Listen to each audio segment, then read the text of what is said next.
O oceano parecia comum naquele dia, mas o mundo estava prestes a testemunhar o surgimento de algo que jamais havia existido na história da humanidade.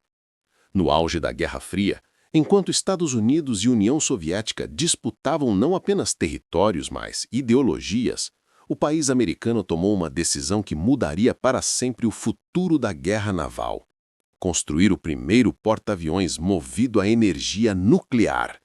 Seu nome seria USS Enterprise. E, assim como a Enterprise fictícia que décadas mais tarde cruzaria as estrelas, essa aqui também nasceria com um propósito ousado: ir mais longe do que qualquer outro navio já havia ido. Sua construção começou no final dos anos 1950, em um período em que o mundo ainda tentava compreender o verdadeiro poder do átomo. Muitos viam a energia nuclear como ameaça, outros como promessa, mas a Marinha dos Estados Unidos enxergou nela algo maior: a liberdade absoluta. Um navio capaz de navegar anos sem reabastecer. Um navio grande o bastante para levar consigo uma força aérea completa. Um navio veloz o suficiente para cruzar oceanos antes que o inimigo percebesse. Um navio poderoso o suficiente para sustentar sozinho uma guerra inteira. E assim, bloco por bloco, chapa por chapa, o Enterprise começava a ganhar forma. No estaleiro de Newport News, trabalhadores percebiam desde cedo que estavam construindo algo diferente. O casco era mais longo, mais elegante e mais imponente do que qualquer outro já visto. A superestrutura alta, fina e futurista parecia saída de um filme de ficção científica. Tanto que, ainda durante sua construção, o navio recebeu um apelido que o acompanharia por toda a vida: Big E, o Grande E. Mas o que realmente o tornava extraordinário era invisível aos olhos. Dentro dele seriam instalados 8 reatores nucleares, cada um funcionando como um coração incansável, gerando energia suficiente para mover aquela cidade flutuante a velocidades que outros navios de sua época jamais alcançariam. Era energia limpa, silenciosa, contínua. Uma revolução em forma de aço. Em 1960, quando foi lançado ao mar pela primeira vez, o mundo ficou em silêncio. A Enterprise era diferente de tudo. Uma mistura de poder militar, ambição tecnológica e ousadia política. Com 342 metros de comprimento, o navio era tão grande que muitos diziam que ele parecia desafiar as leis da engenharia. Seu deck de voo era capaz de suportar aeronaves pesadas, bombardeiros, jetos supersônicos, todos operando simultaneamente. Era uma máquina criada não apenas para transportar aviões, mas para multiplicar o alcance estratégico dos Estados Unidos a qualquer ponto do planeta.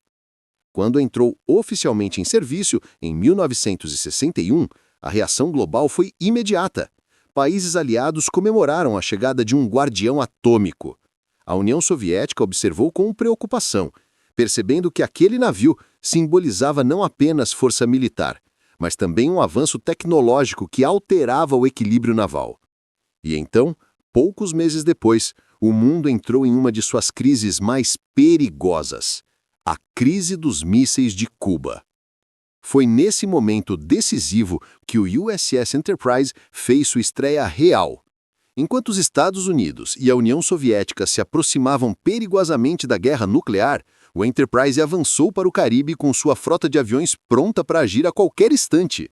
Para muitos analistas da época, o navio teve papel crucial na demonstração de força americana, não apenas como símbolo, mas como máquina operacional. A presença do Enterprise não era apenas militar, era psicológica. Era como dizer: se a guerra começar, estaremos prontos para lutar e vencer. E assim, antes mesmo de completar seu primeiro ano de serviço, o USS Enterprise já havia se tornado uma peça central do tabuleiro global. Mas sua história estava apenas começando. Nas décadas seguintes, ele se tornaria protagonista de guerras, crises diplomáticas, operações secretas, desastres, momentos heróicos e episódios que moldariam gerações inteiras de marinheiros e pilotos. Voaria mais missões do que qualquer outro porta-aviões da história. Navegaria mais longe do que qualquer navio militar já navegou e serviria por mais de 50 anos, atravessando eras, tecnologias e conflitos. A Enterprise não era apenas um navio, era uma ideia, era um símbolo, era o futuro navegando no presente. E naquela manhã silenciosa de 1961, enquanto levantava a âncora para sua primeira grande missão, ninguém imaginava que aquele gigante atômico se tornaria o mais lendário porta-aviões que o mundo já viu. E assim começa a nossa jornada. A história da nave que mudou a guerra naval para sempre. O USS Enterprise. O primeiro de sua espécie, o maior de sua época e o mais inesquecível de todos. Quando o USS Enterprise deixou o porto rumo às primeiras missões reais, havia algo quase simbólico em sua movimentação. Para quem observava da costa, o navio parecia flutuar com uma leveza improvável para algo tão colossal. Mas era justamente essa sensação, a de que o impossível se tornava realidade, que definia sua natureza. Ele não era apenas um porta-aviões. Era a promessa de que uma nova era tinha começado. Nos corredores internos, a tripulação ainda se acostumava à ideia de viver dentro de um navio movido por 8 reatores nucleares. Muitos eram jovens, alguns nunca haviam saído do país, outros jamais tinham visto o mar até se alistarem. E ali estavam eles, trabalhando dentro do que parecia um laboratório científico sobre o oceano, convivendo com máquinas tão avançadas que, para muitos, pareciam vivas. No convés de voo, os testes se intensificavam. O som dos motores dos jatos F-4 Phantom II ecoava como trovões artificiais enquanto pilotos treinavam decolagens cada vez mais precisas. Era um balé mecânico coordenado por dezenas de homens que corriam, sinalizavam, ajustavam e verificavam cada detalhe. Desde cedo, ficou claro. O Enterprise era rápido demais para falhar, grande demais para parar, poderoso demais para hesitar. Mas a verdadeira prova viria logo. 1962. O mundo prendia a respiração enquanto Estados Unidos e União Soviética pareciam caminhar direto para um confronto nuclear.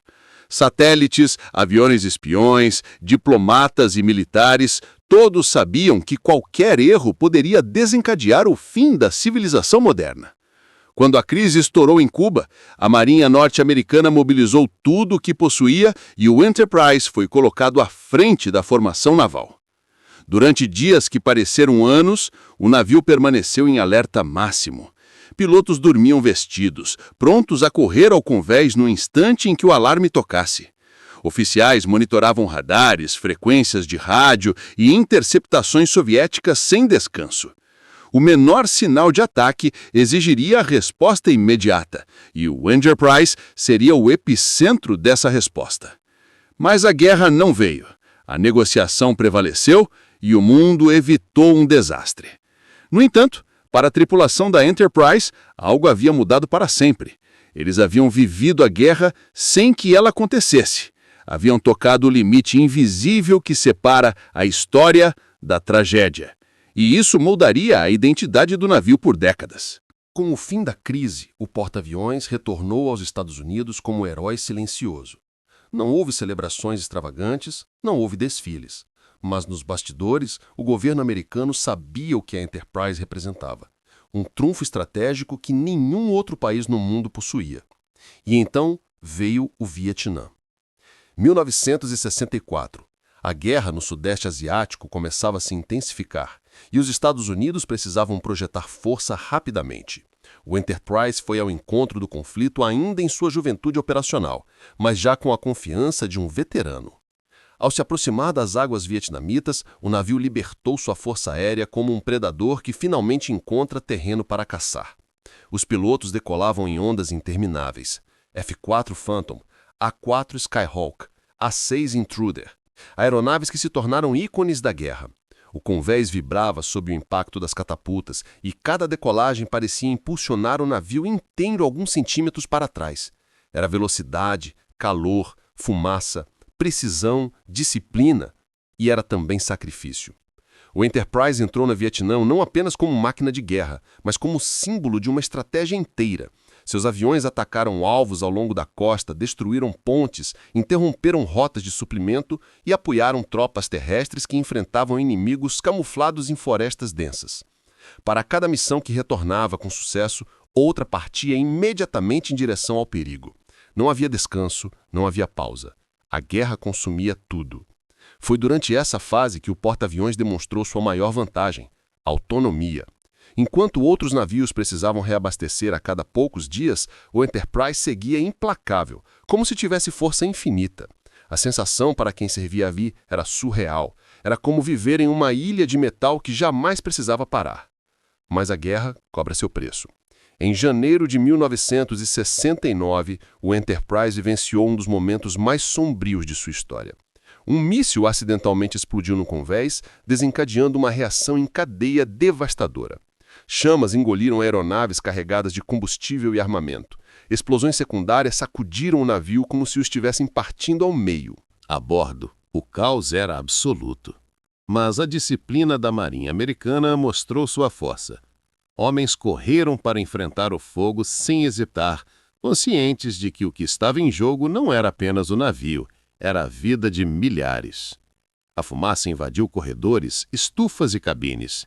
Sirenes ecoavam como lamentos metálicos. As equipes de emergência, exaustas e feridas, lutaram até não conseguirem mais levantar os braços.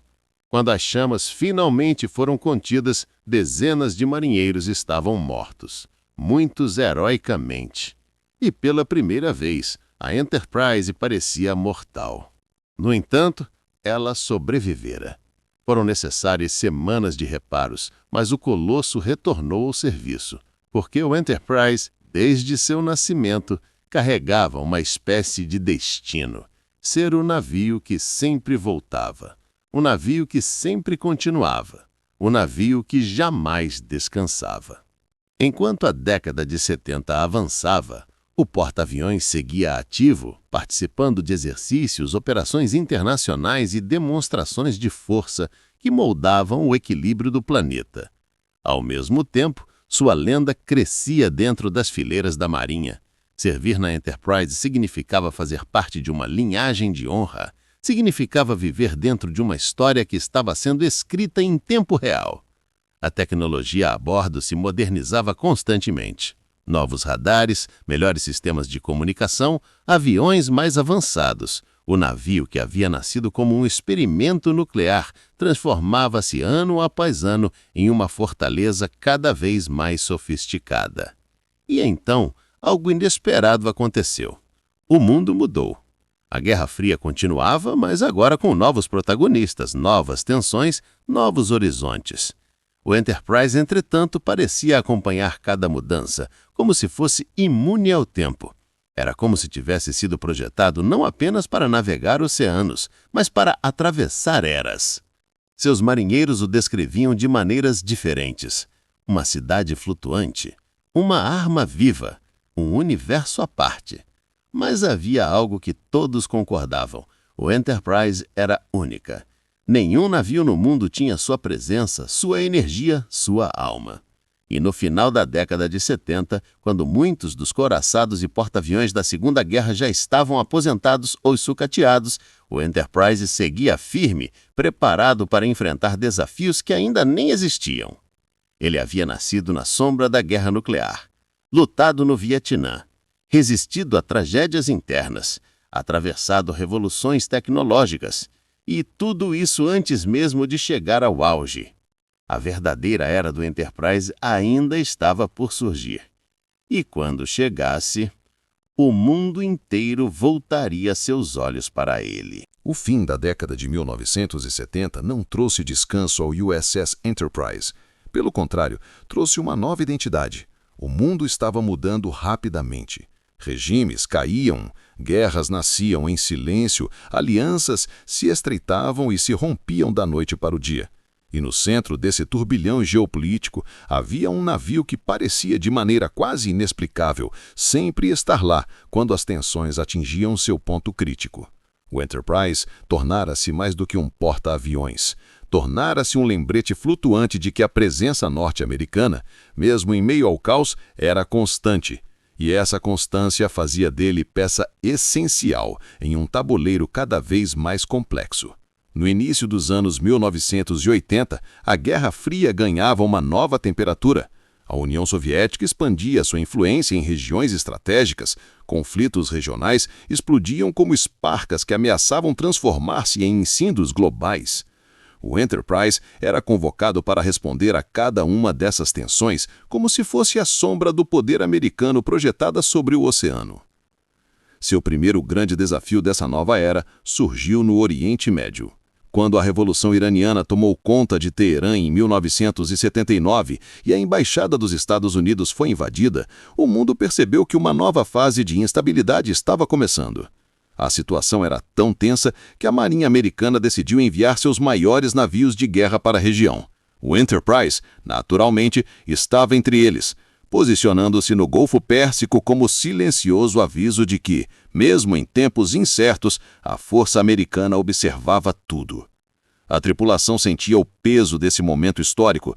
Cada lançamento de aeronave, cada patrulha, cada operação de vigilância era carregada de tensão. Eles sabiam que qualquer ação mais agressiva poderia desencadear consequências impossíveis de controlar, e, ao mesmo tempo, sabiam que recuar não era uma opção. O convés de voo vivia uma rotina incansável. A temperatura escaldante do Golfo fazia o calor irradiar através do aço, tornando o trabalho ainda mais exaustivo. Mas ninguém reclamava. Todos, desde os pilotos até os mecânicos de catapulta, compreendiam que suas ações moldavam não apenas operações militares, mas decisões políticas, acordos diplomáticos e o futuro de toda uma região. Foi durante essa fase que o Enterprise ganhou informalmente o apelido entre alguns oficiais de o Embaixador de Aço. Não por falar, mas por existir, por se fazer presente, por mostrar que a diplomacia, muitas vezes, é reforçada por sombras gigantescas sobre o mar. Mas a década de 80 ainda tinha muito mais reservada. A corrida armamentista entre soviéticos e americanos atingia níveis inéditos. Novos mísseis, caças supersônicos, submarinos nucleares, satélites espiões. O planeta vivia em uma espécie de xadrez permanente onde qualquer movimento mal calculado poderia significar catástrofe. E o Enterprise, agora equipado com tecnologias ainda mais avançadas, tornava-se plataforma essencial dessa estratégia militar global. Era durante exercícios conjuntos com aliados que sua presença parecia mais impressionante. Navios menores formavam uma espécie de cortejo ao redor do gigante. Helicópteros circulavam como abelhas inquietas acima da estrutura colossal. Caças F-14 Tomcat rugiam em decolagens precisas, lembrando ao mundo que aquela embarcação era, na prática, uma base aérea móvel com capacidade de operar no hemisfério que quisesse. E então, veio o Líbano. A instabilidade política no país explodiu em 1982, arrastando forças internacionais para um conflito sangrento. O Enterprise foi enviado novamente para a região mediterrânea, uma missão complexa, carregada de responsabilidade e perigo. Suas aeronaves realizaram patrulhas, apoiaram tropas aliadas e monitoraram movimentos militares no ar e no solo.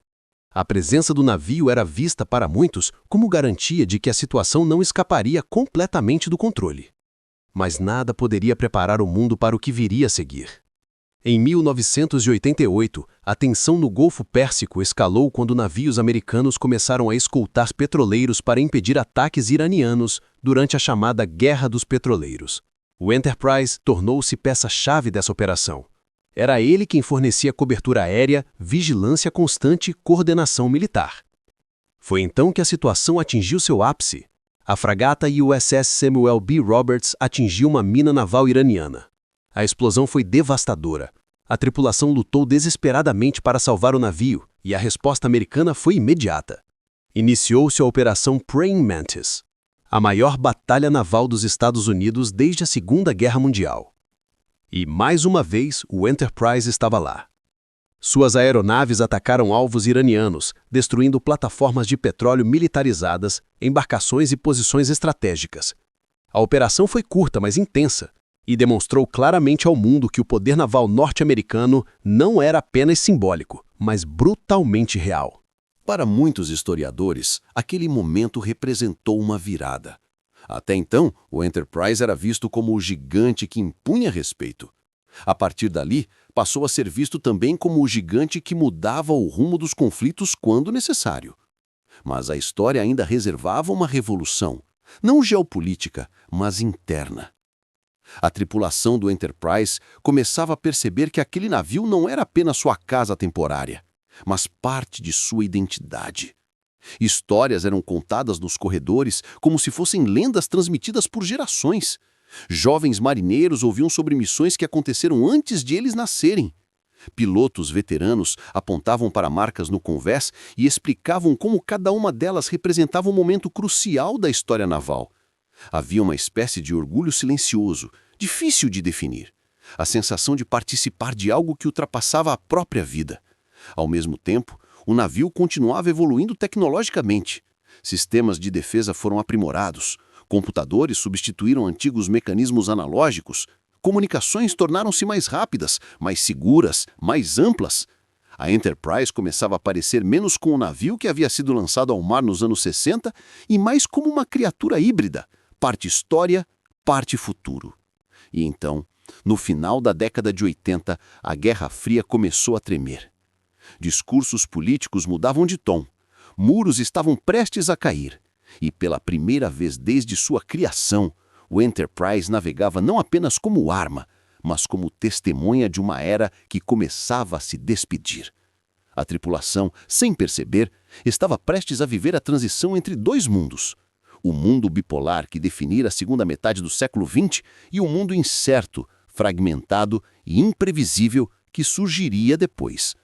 Mas para o Enterprise, isso não significava descanso. Ao contrário, significava que sua maior missão ainda estava por vir. Seu papel na história ainda não estava completo. Seu impacto, longe de diminuir, estava prestes a aumentar. E sua presença, agora consolidada como símbolo de poder e continuidade, seria mais necessária do que nunca. Porque o gigante nuclear não navegava apenas pelas águas do planeta. Navegava pelo tempo. E o tempo, como sempre, cobraria sua parte. Quando o ano de 1989 anunciou sua chegada, o USS Enterprise navegava em águas que pareciam tranquilas. Mas nada naqueles dias era verdadeiramente calmo. O planeta inteiro tremia com mudanças profundas e o gigante nuclear, que havia passado décadas servindo como arma estratégica da Guerra Fria, se via agora diante de um horizonte incerto.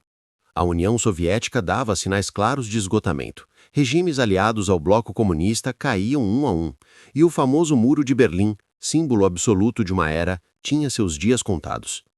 E enquanto milhões de pessoas comemoravam nas ruas europeias o início de uma nova era, o Enterprise observava todo de longe, como uma testemunha silenciosa. Durante anos, sua missão fora impedir que os conflitos entre superpotências explodissem em guerra aberta. Agora, com o colapso iminente de uma delas, o navio precisava encontrar um novo propósito. O mundo mudava, e o Enterprise precisava mudar junto com ele.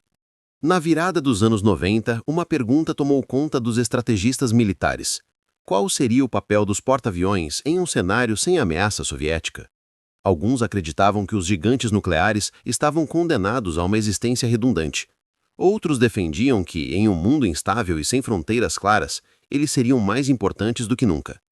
Afinal, o poder aéreo projetado pelo convés de um porta-aviões continuava sendo uma das ferramentas militares mais versáteis da humanidade. Rápida, móvel, decisiva. O Enterprise, como sempre fizera, provaria esse ponto na prática. Quando o Iraque invadiu o Kuwait em agosto de 1990, o mundo se viu arrastado para um novo tipo de conflito. Não era mais a ameaça ideológica entre superpotências. Era algo mais complexo. Um desafio regional com consequências globais. O Enterprise foi imediatamente enviado para o Golfo Pérsico, iniciando seu papel na Operação Desert Shield, que logo se transformaria na famosa Operação Desert Storm. Ao chegar à região, o convés do navio se tornou um espetáculo de atividade contínua. Caças F-14 Tomcat eram checados, reabastecidos, armados e lançados com uma cadência quase ritual. Helicópteros sobrevoavam a frota como guardiões inquietos. Radaristas monitoravam o espaço aéreo em busca de qualquer sinal hostil. Era como se o navio tivesse despertado uma segunda juventude, determinado, altamente treinado e totalmente alinhado com a nova missão. Para muitos marinheiros, aquela era a primeira operação real após o fim da Guerra Fria. Eles carregavam não apenas a responsabilidade militar, mas também o peso simbólico, provar que o Enterprise ainda era indispensável em um mundo que começava a repensar suas próprias prioridades. Quando a guerra começou oficialmente, o gigante nuclear se tornou um dos centros nervosos do conflito. Suas aeronaves realizaram ataques, patrulhas, varreduras eletrônicas e missões de interceptação. O ritmo era brutal. A cada hora, novas ordens chegavam. A cada dia, o navio testemunhava cenas que jamais seriam esquecidas pelos que estavam a bordo. E quando o cessar-fogo foi declarado, uma sensação curiosa percorreu o Enterprise. Não era apenas alívio, era a certeza de que o navio ainda tinha muito a oferecer, talvez mais do que nunca. Mas o mundo, tão rápido em mudar, não daria descanso. Nos anos seguintes, a instabilidade se tornaria a regra. O Enterprise passou por regiões que viviam conflitos quase contínuos. Somália, Balcãs, Bósnia, Oriente Médio. A tripulação se acostumou a navegar em zonas onde guerras civis, limpezas étnicas e tensões religiosas criavam uma atmosfera permanente de incerteza. Em cada missão, o navio assumia um papel diferente.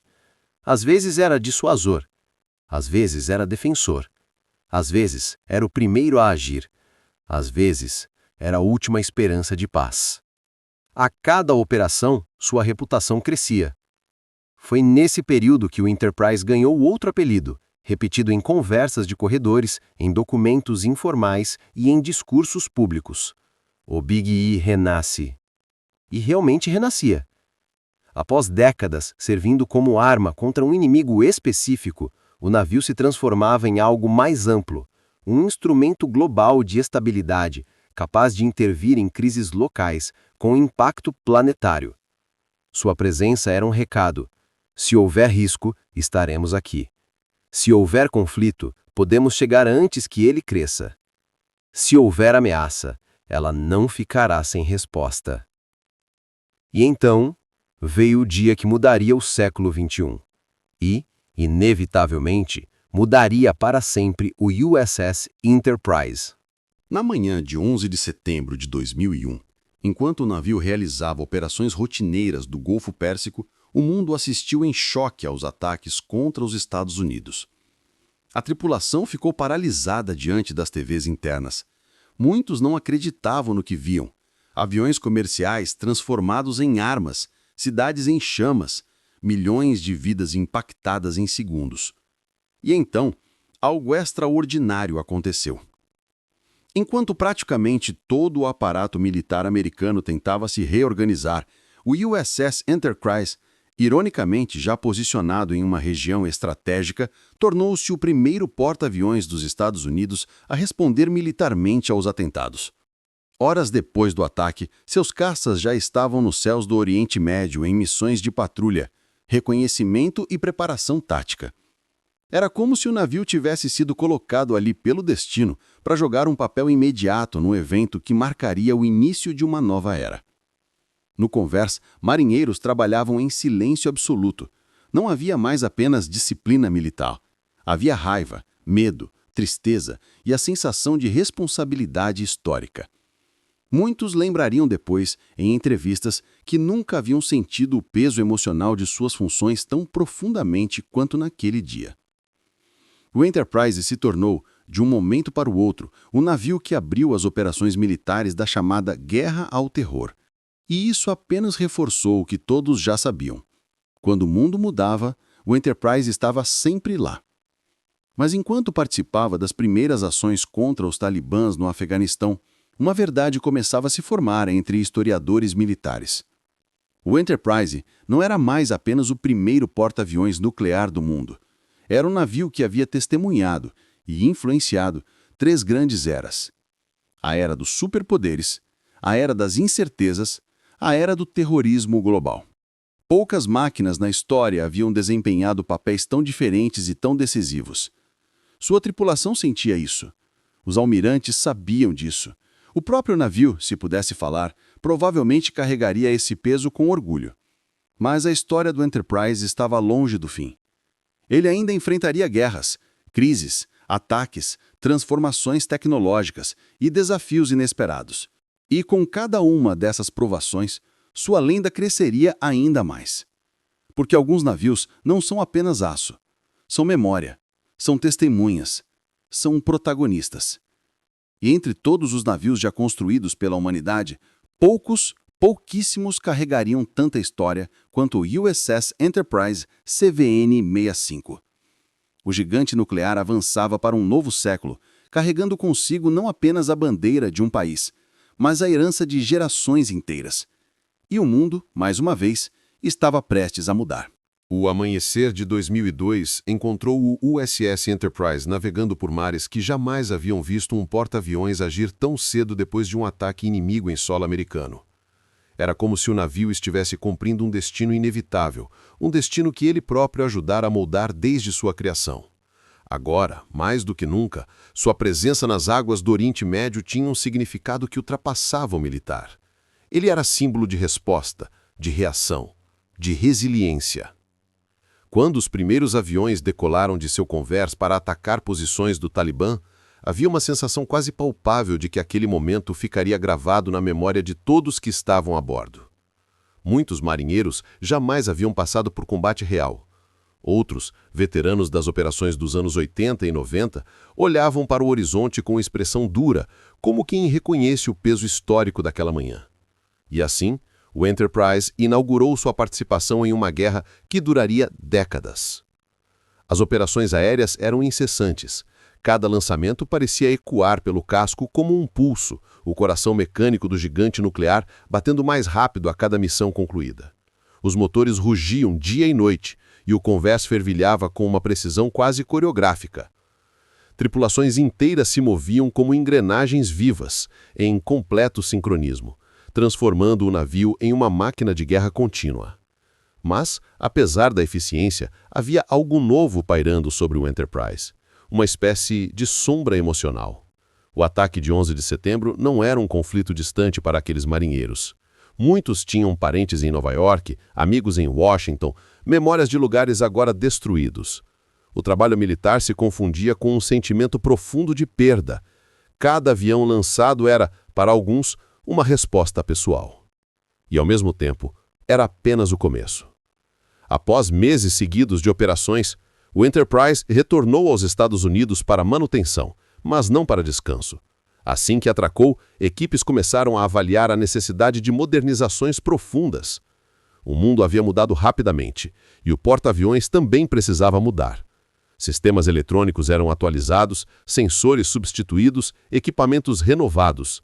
Novas tecnologias surgiam todos os anos, e a Marinha Americana sabia que manter o Enterprise relevante exigia mais do que apenas preservar seu casco nuclear. A modernização era imensa. Por meses, o navio parecia uma cidade em reconstrução. Cabos eram trocados, blocos inteiros eram removidos e reinstalados. Computadores antigos eram aposentados. A infraestrutura interna recebia adaptações para comportar sistemas que sequer existiam quando o navio foi projetado. Era como revitalizar um gigante de 90 mil toneladas e dar a ele uma nova vida. Quando voltou ao mar, não era mais apenas o veterano dos anos 60 e 70. Era um híbrido entre passado e futuro, carregando a experiência de guerras antigas e a tecnologia de uma nova geração. O planeta também continuava mudando. Conflitos regionais surgiam com frequência crescente. O terrorismo internacional se tornara um inimigo difuso, invisível e imprevisível. Estados frágeis desmoronavam. E os Estados Unidos agora assumiam um papel global ainda mais intenso, o que significava que seus porta-aviões eram chamados para responder a qualquer crise em qualquer lugar.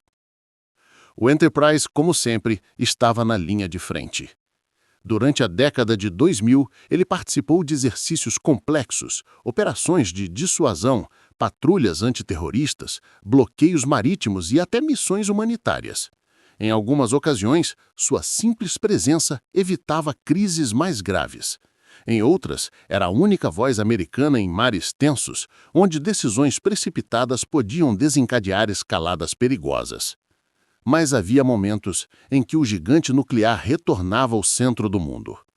Um desses momentos ocorreu em 2006, quando tensões crescentes no Oriente Médio colocaram o Enterprise novamente no Golfo. O navio se tornou ponto de referência para forças aliadas e, ao mesmo tempo, alvo simbólico para grupos hostis. Informações de inteligência mostravam que organizações extremistas sonhavam em atacar o porta-aviões, não porque fosse fácil, mas porque seria devastador simbolicamente. E assim, a tripulação vivia em alerta constante. Controladores monitoravam cada embarcação que se aproximava. Helicópteros pairavam sobre águas suspeitas. Navios escolta mantinham distância mínima de segurança. Qualquer lancha desconhecida podia ser ameaça. Qualquer comportamento fora do comum era tratado como possível ataque suicida. A guerra moderna não respeitava mais as mesmas regras.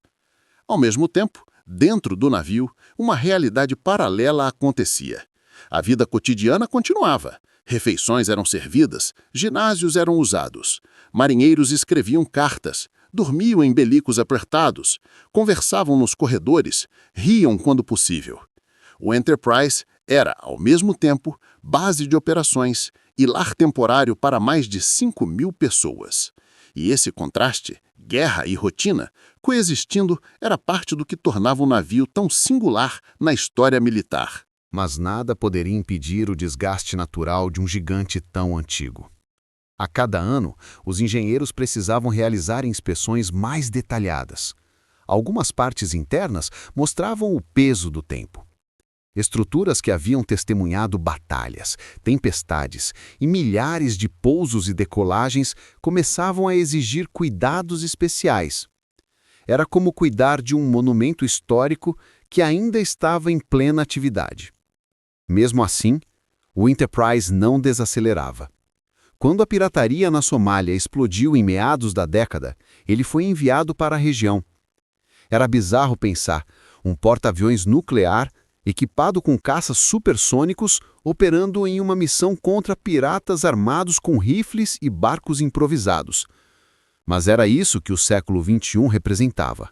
Conflitos assimétricos, onde tecnologia extrema encontrava ameaças primitivas que, ainda assim, eram perigosas. A tripulação muitas vezes descrevia essa fase como surreal.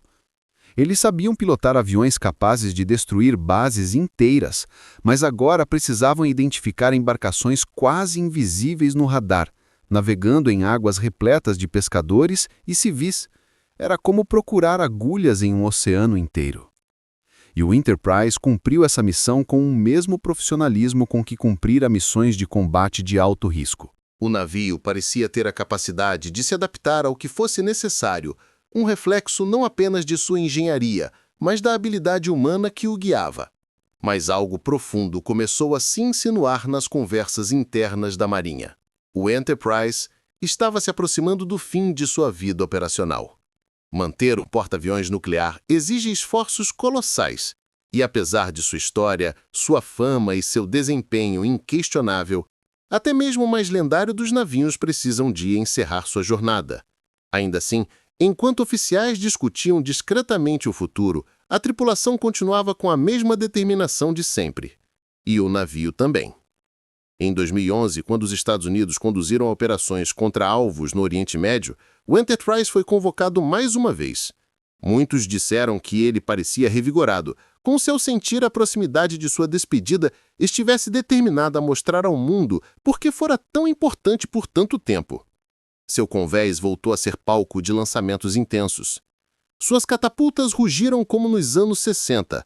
Seu casco vibrou como nas operações mais críticas da Guerra Fria. Era como se o gigante dissesse: "Eu ainda estou aqui. Eu ainda posso fazer isso." E ele podia. Mas o relógio corria, implacável. Ao final da década, o Enterprise acumulava quase meio século de serviço ativo. Poucos navios na história haviam vivido tanto. Menos ainda haviam desempenhado tal variedade de papéis.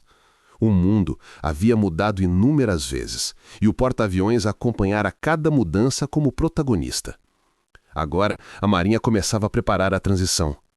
Em breve, uma nova classe substituiria o lendário navio. Porta-aviões mais jovens, mais amplos, mais automatizados, mais conectados com a guerra digital.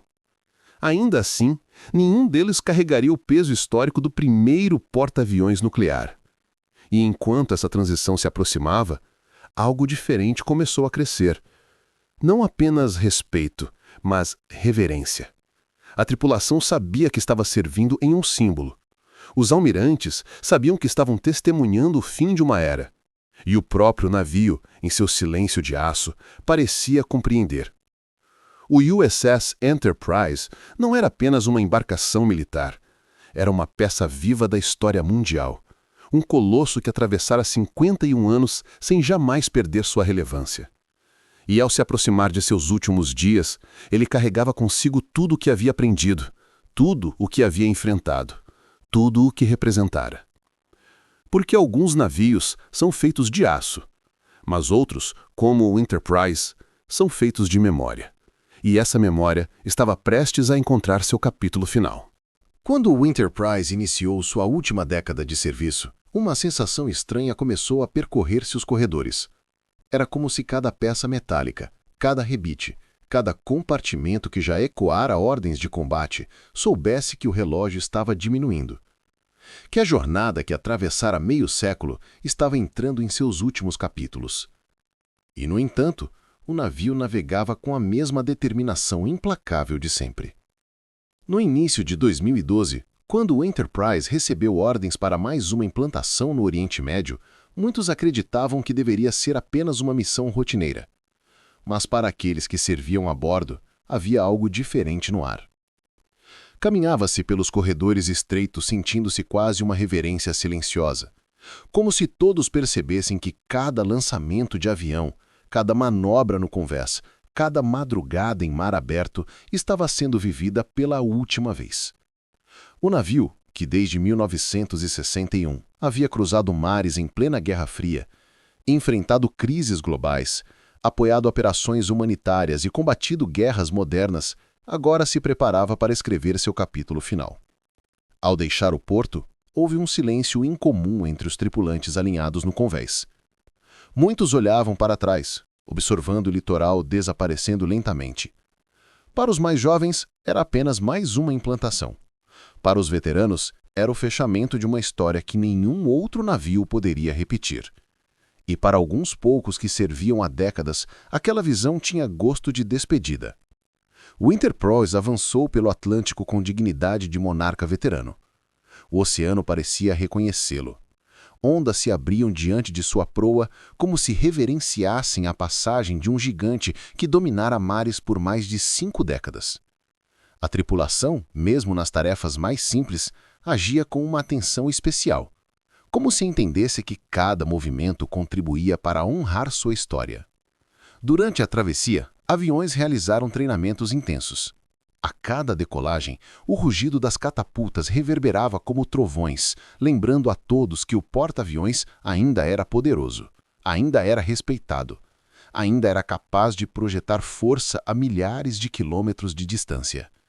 A diferença é que agora cada estrondo carregava também a melancolia do fim próximo. Quando finalmente chegou ao Oriente Médio, a região estava novamente imersa em tensões. A Primavera Árabe havia reconfigurado o mapa político. Instabilidade se espalhava por fronteiras frágeis e novos conflitos surgiam como cicatrizes abertas. O Enterprise assumiu seu posto como se fosse jovem novamente. Vigilante, confiável, incansável. Seus radares varriam o horizonte constantemente. Caças FA-18 decolavam e pousavam em ritmo cadenciado. Operações de vigilância e presença estratégica eram conduzidas com absoluta precisão. O navio, mesmo antigo, ainda era essencial e agia como tal. Mas havia algo mais profundo nessa última operação, uma espécie de prestação de contas. O gigante nuclear parecia determinado a cumprir cada minuto com excelência máxima, como um veterano que deseja dar seu último passo com honra impecável. Dentro do navio, a vida continuava em seu caos organizado. Marinheiros se reuniam no refeitório, riam de piadas antigas, jogavam cartas, assistiam a filmes em salas improvisadas. Escreviam e-mails para casa. Mas, quando caminhavam pelos corredores e viam placas antigas com datas dos anos 60, fotos de tripulações passadas, marcas de reformas sucessivas, era impossível não sentir a presença de décadas de história acumulada. Havia histórias em cada canto, histórias de homens que serviram ali antes de nascerem os jovens agora a bordo. Histórias de crises nucleares, guerras regionais, missões secretas, tempestades apocalípticas, pousos milagrosos. Era como viver dentro de um museu que ainda funcionava como máquina militar. Ao longo da implantação final, vários eventos marcaram a jornada. Em uma noite particularmente tranquila no Golfo Pérsico, a tripulação se reuniu no convés para observar as estrelas. Para muitos, aquela era uma tradição silenciosa.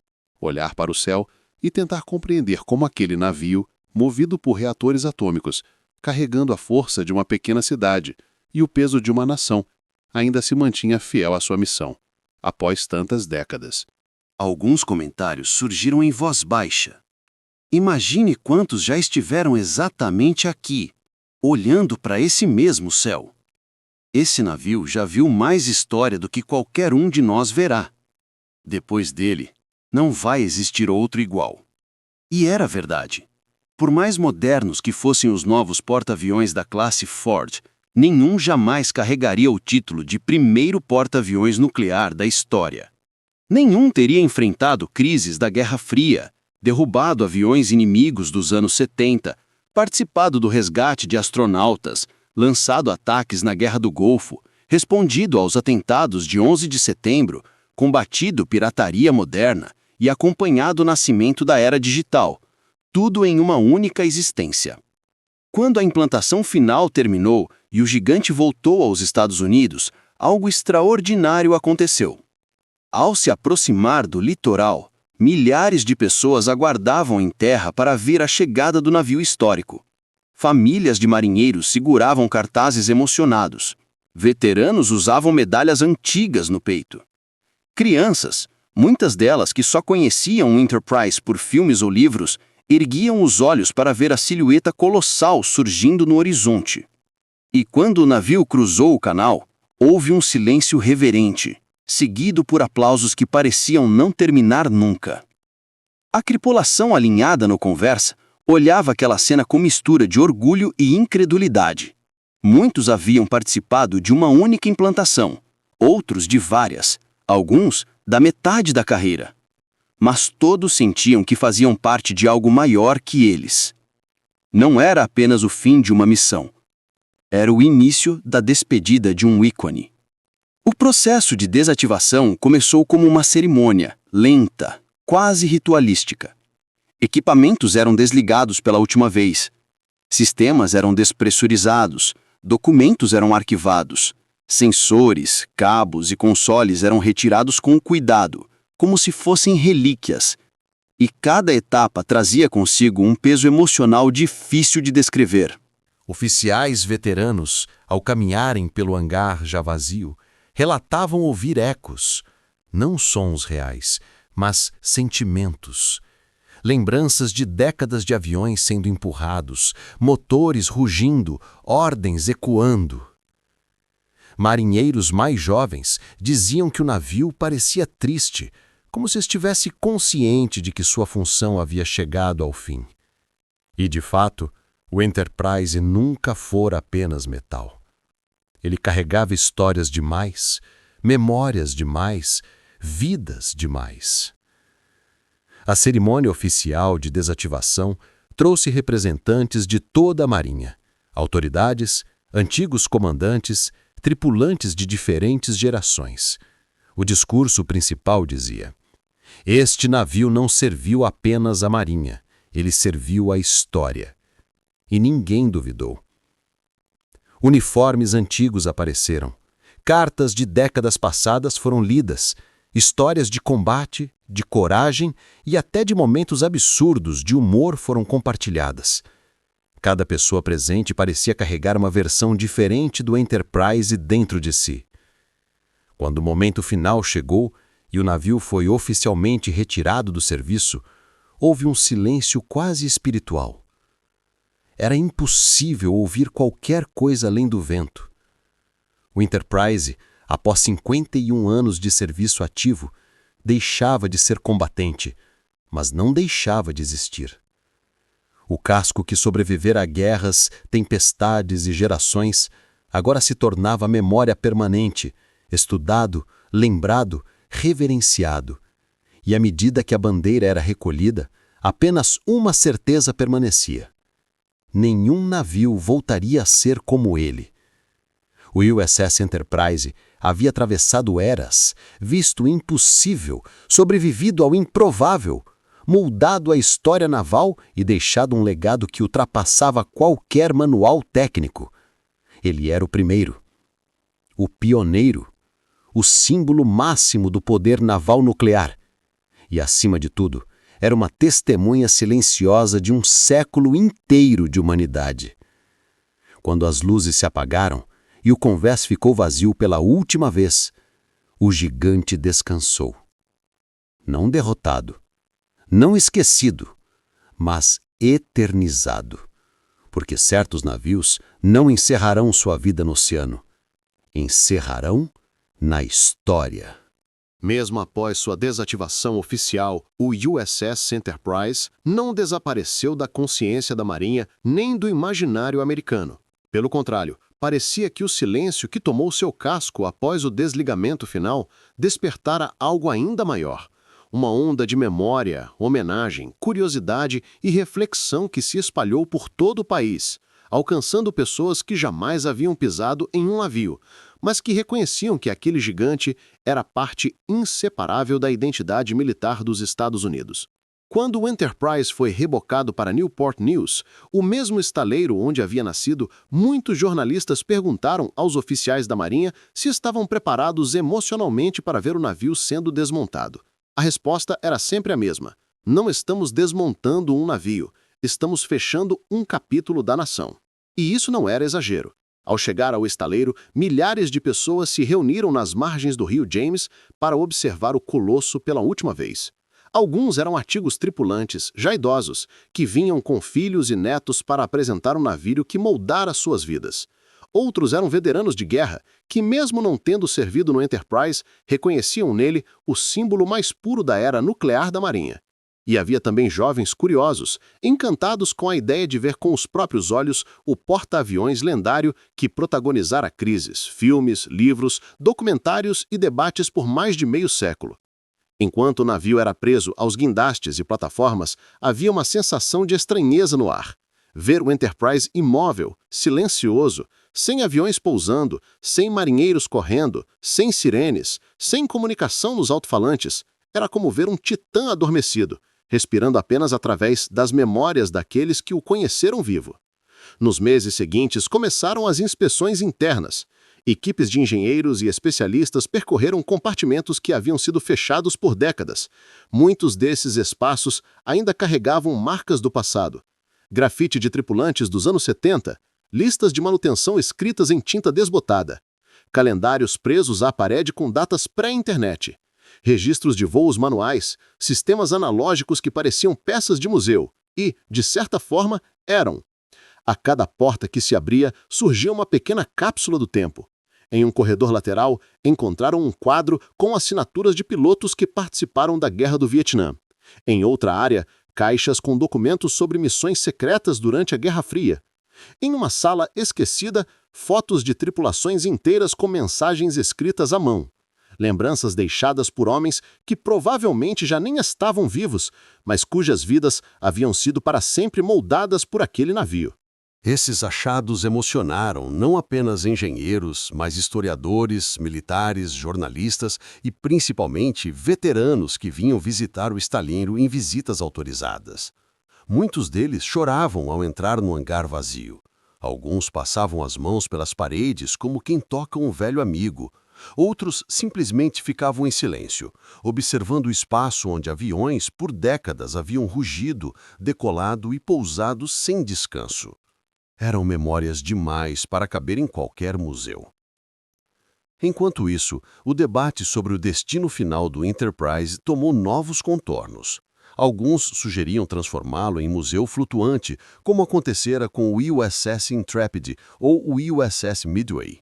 Mas havia um problema monumental: os reatores nucleares. O Enterprise possuía 8 reatores, algo sem precedentes e extremamente complexo de remover e descontaminar. O custo era astronômico e, tragicamente, isso tornava impossível preservar o navio inteiro. Mas a ideia de deixá-lo desaparecer sem deixar um legado físico parecia inaceitável. Assim, surgiu um plano alternativo: salvar peças essenciais e transformá-las em monumentos, museus temáticos e exibições permanentes que manteriam viva a memória do gigante. Torres de navegação, placas originais, instrumentos, catapultas, escotilhas, vigias, partes do convés de voo e até segmentos inteiros de corredores foram cuidadosamente removidos para serem restaurados e exibidos futuramente. Alguns desses itens seriam enviados a museus navais. Outros seriam colocados em bases militares para inspirar novas gerações de marinheiros. E um número seleto de peças iria compor o memorial oficial do Enterprise, um projeto ambicioso que a Marinha começou a desenvolver em conjunto com universidades, museus e instituições históricas. Enquanto esse processo avançava, relatórios oficiais começaram a ser publicados, revelando detalhes fascinantes sobre como o navio envelhecera. Apesar do desgaste esperado após mais de meio século de operações intensas, muitas partes do Enterprise estavam surpreendentemente bem preservadas. Isso reforçava a crença de que o navio havia sido construído não apenas com tecnologia inovadora, mas com uma robustez quase artesanal, um tipo de engenharia que raramente se vê na era moderna. O público acompanhava tudo com atenção. Redes de TV produziram especiais de longa duração. Revistas militares lançaram edições comemorativas.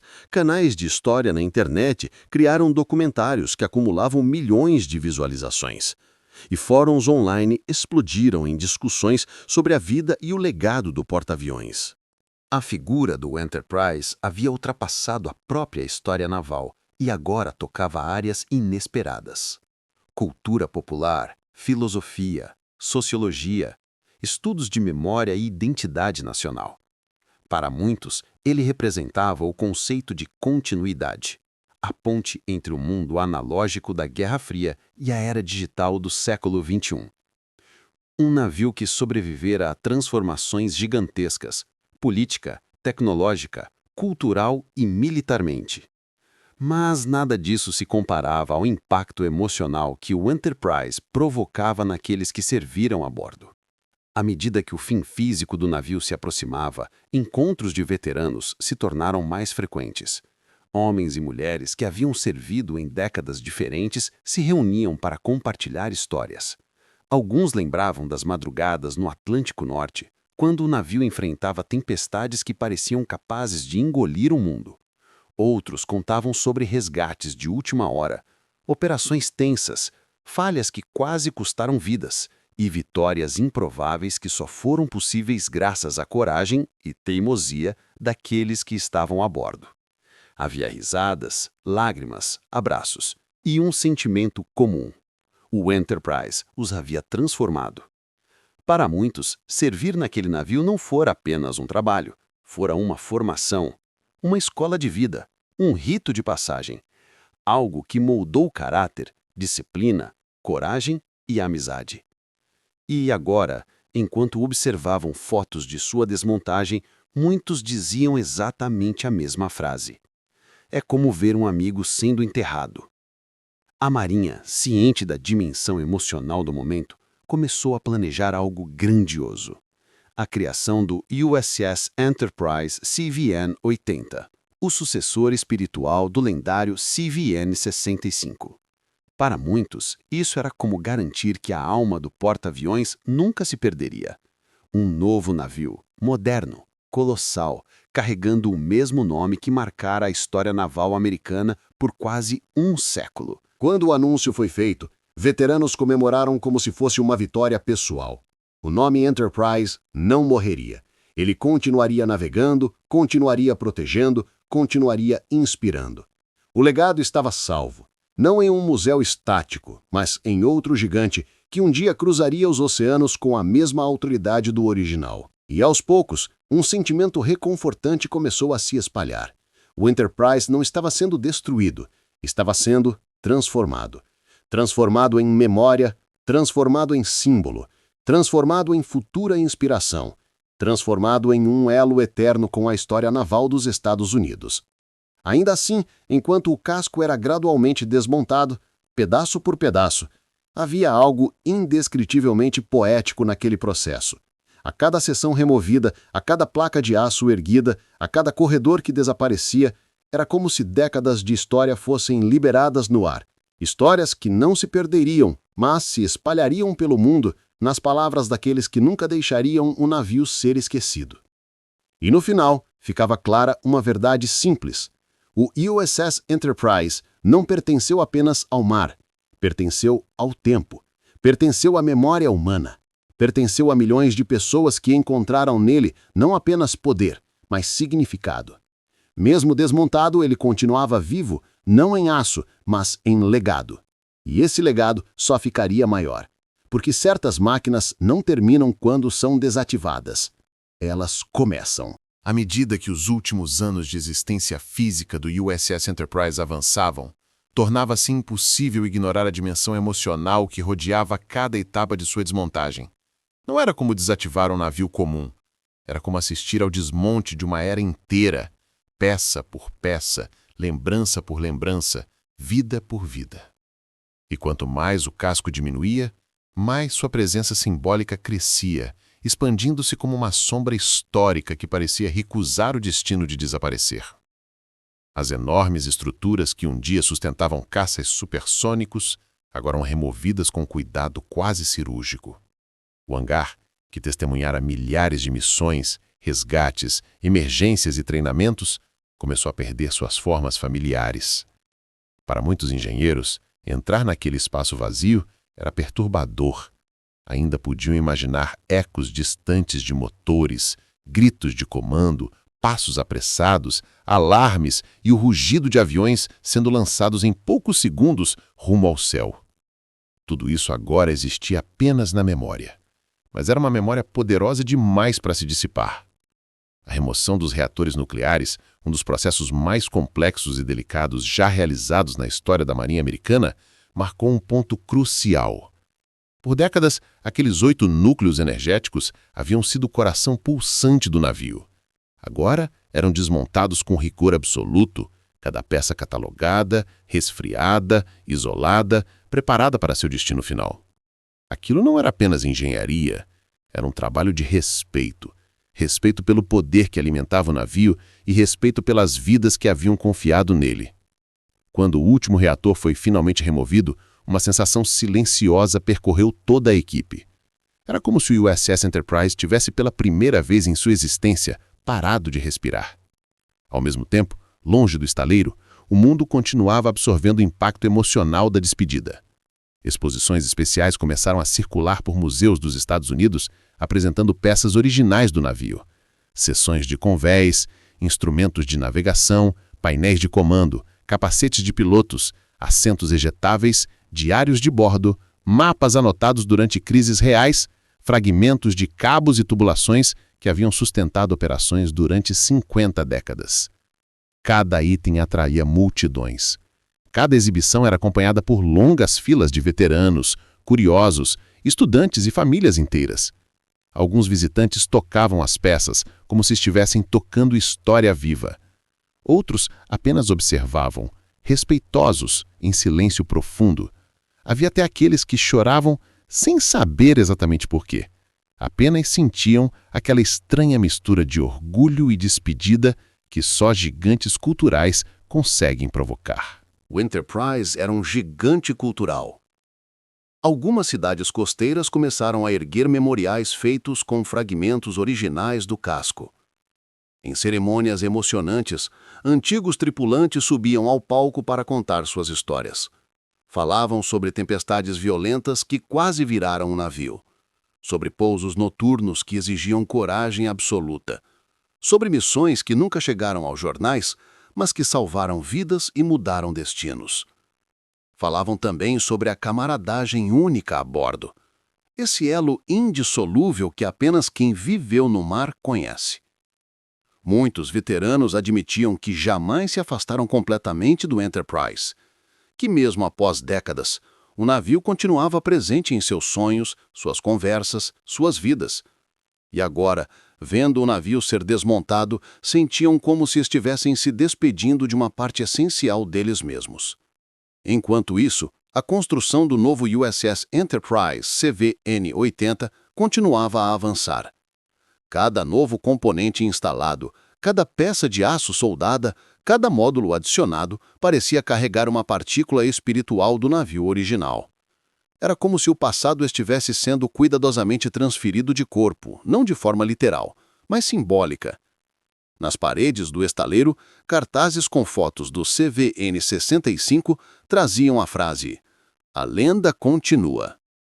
E ela realmente continuava. A tripulação do futuro CVN-80, mesmo antes de existir oficialmente, já havia herdado um peso histórico imenso. Jovens marinheiros que sequer haviam nascido quando o Enterprise participou de guerras do século XX diziam sentir orgulho antecipado, sabendo que iriam servir em um porta-aviões que carregava 70 décadas de legado. O nome Enterprise não era apenas um nome, era uma responsabilidade. De volta ao casco do navio original, a desmontagem avançava para suas fases finais. A paisagem industrial ao redor parecia ganhar contornos dramáticos. Máquinas enormes, guindastes colossais, faíscas, luzes artificiais refletindo em superfícies metálicas retorcidas. Era como assistir ao apagar das últimas brasas de uma fogueira gigantesca.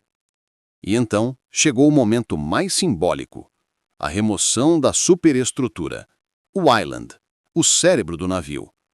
Aquela torre havia sido palco de decisões críticas. Ali, comandantes haviam determinado rumos que afetaram países inteiros. Ali, vidas foram salvas. E, infelizmente, algumas perdidas. Era um local sagrado para pilotos, controladores de voo e oficiais. Quando o guindaste ergueu a superestrutura para retirá-la do casco, centenas de espectadores presentes ficaram em absoluto silêncio. Alguns tiraram o chapéu. Outros fizeram continência.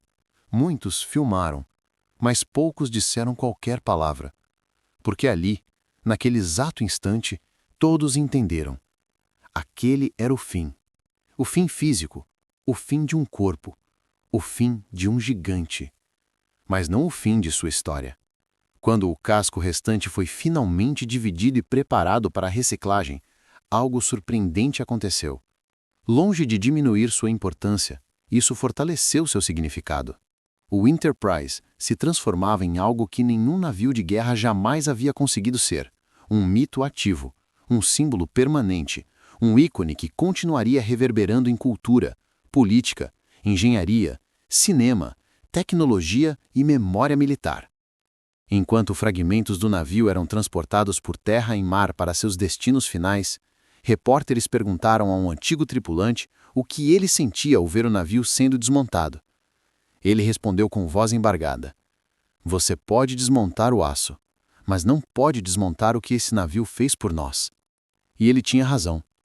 O Enterprise inspirou gerações, protegeu nações, mudou guerras, criou lendas, fez história e, mais do que tudo, tocou vidas.